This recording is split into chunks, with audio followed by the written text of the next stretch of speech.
ताकि हम मंगल ग्रह पर आने वाली आंधियों, भूकंप और वहां की मिट्टी में पानी की मौजूदगी के बारे में ज्यादा बेहतर जान पाए, ताकि आने वाले भविष्य में हम मानवों के मंगल ग्रह पर इंसानी बस्ती बसाने के सपने को विशाल पंख लग सकें। वैसे हम इंसान शुरू से ही इस लाल ग्रह के दीवाने हैं। 1976 में जब नासा के वाइकिंग ऑर्बिटर फर्स्ट ने पहली बार कम क्षमता वाले कैमरे से मंगल ग्रह की तस्वीरें ली तो हमें वहां पिरामिड और एक बहुत बड़ा इंसानी चेहरा नजर आया। इन तस्वीरों से समूचे विश्व में तहलका मच गया। कहा जाने लगा कि मंगल पर एलियंस रहते हैं या रहते थे। उसके बाद वर्ष 1998 से लेकर 2001 तक उच्च क्षमता के कैमरे तैयार हो चुके थे। जब इन आधुनिक कैमरों से मंगल ग्रह की तस्वीरों को पुनः लिया गया तो ये तस्वीरें अधिक साफ थी। इसलिए इन तस्वीरों में दिखाई दिए जाने वाले इंसानी चेहरे और पिरामिडों की छवि धुंधली पड़ गई। अब इंसानी चेहरा और पिरामिड साफ तौर पर पहाड़ी टीले दिखाई पड़ रहे थे।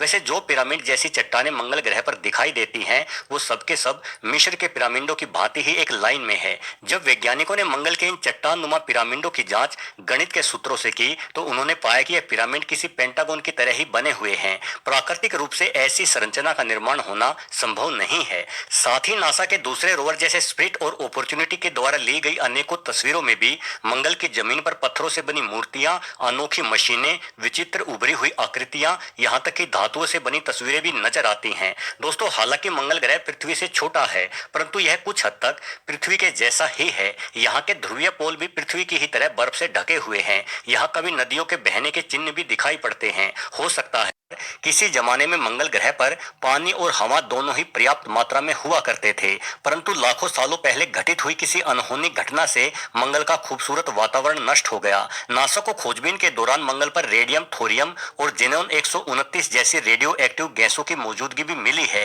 ये गैसें आमतौर पर प्राकृतिक रूप से नहीं मिलती बल्कि हाइड्रोजन बम के भयंकर विस्फोट के कारण ही बनती हैं। यही वजह है कि कुछ वैज्ञानिक मानते हैं कि कभी मंगल ग्रह पर कोई आधुनिक एलियन सभ्यता रहती थी। इस सभ्यता के लोगों ने आपस में ही परमाणु युद्ध करके एक दूसरे को समाप्त कर दिया। लेकिन इन सभी संभावनाओं के अलग आज हम इंसान मंगल ग्रह पर बस्ती बनाने की सोच रहे हैं।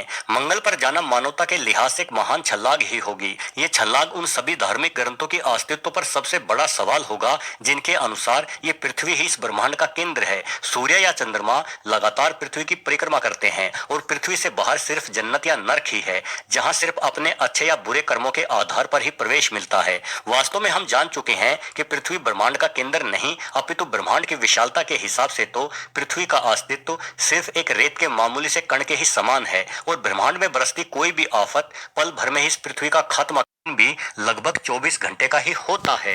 मंगल के अलावा पृथ्वी की निकट कक्षाओं में केवल दो अन्य खगोलीय पिंड मौजूद है, हमारा चंद्रमा और शुक्र ग्रह। हम जानते हैं कि चंद्रमा पर बहुत ही कम संसाधन है। चंद्रमा पर एक दिन भी लगभग एक महीने के बराबर ही होता है। दूसरा, यहाँ सूर्य की अल्ट्रा वायलेट विकिरण को रोकने के लिए कोई भी वातावरण नहीं है। वहीं अगर हम गुरुत्वाकर्षण बल की बात करें तो पृथ्वी के मुकाबले में चंद्रमा का गुरुत्वाकर्षण बल सिर्फ 16% ही है, जो हम इंसानों के शरीर के लिए किसी भी तरीके से सही नहीं ठहराया जा सकता।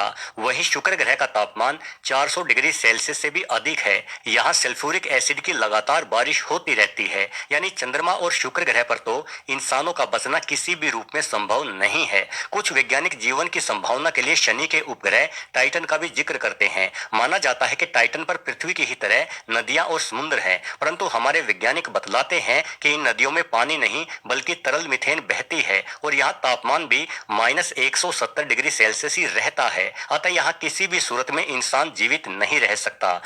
के लिए किसी बड़े विस्फोट के जरिए कुछ उल्का या धूमकेतुओं का रुख मंगल ग्रह की ओर किया जा सकता है ताकि वो धूमकेतु इस ग्रह से टकराने के साथ साथ यहाँ पर पानी भी लेकर आए। वैसे ये सब सुनने में बेहद ही असंभव लगता है, किंतु दोस्तों अतीत में इन्हीं घटनाक्रमों के चलते ही हमारी पृथ्वी पर जीवन पनपा था।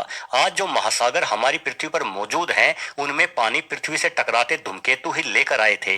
जिस ऑक्सीजन में हम सांस ले रहे हैं वो बैक्टीरियाओं द्वारा ही निर्मित की गई थी। हालांकि ये और बात है कि पृथ्वी पर यह सब प्राकृतिक रूप से ही हुआ था, जबकि मंगल पर यह सब इंसानों को अपनी बुद्धिमत्ता के दम पर करना होगा।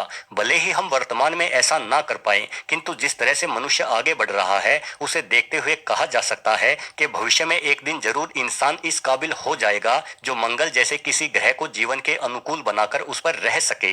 टेस्ला के मालिक इलोन मस्क ने तो अभी से मंगल ग्रह की एक तरफा सफर की तैयारी शुरू कर दी है। उनका दावा है कि वो 2026 तक मंगल ग्रह पर अपने कुछ साथियों के साथ जाएंगे और वहां इंसानी बस्ती बसाएंगे और अपनी जनसंख्या बढ़ाएंगे। दोस्तों, ये योजना कितनी सही होगी ये तो समय ही जानता है, लेकिन सबसे अनोखी बात यह है कि इलोन मस्क हमेशा मंगल के एक तरफा सफर की ही बात क्यों करते हैं। मतलब वो मंगल ग्रह पर जाने के बाद वापस पृथ्वी पर नहीं आना चाहते। यही वजह है कि कुछ लोग इस मिशन को लेकर बेहद ही संदेह में हैं। उनका कहना है कि इलोन मस्क जानते हैं कि 2027 में पृथ्वी पर कोई भारी तबाही आने वाली है, जिससे यहाँ जीवन पूरी तरह से नष्ट हो जाएगा। इसलिए इलोन मस्क पहले ही इस धरती को छोड़कर मंगल ग्रह पर बसना चाह रहे हैं। बहरहाल असल सच्चाई तो कोई नहीं जानता, क्योंकि सच तो भविष्य के गर्भ में ही छुपा हुआ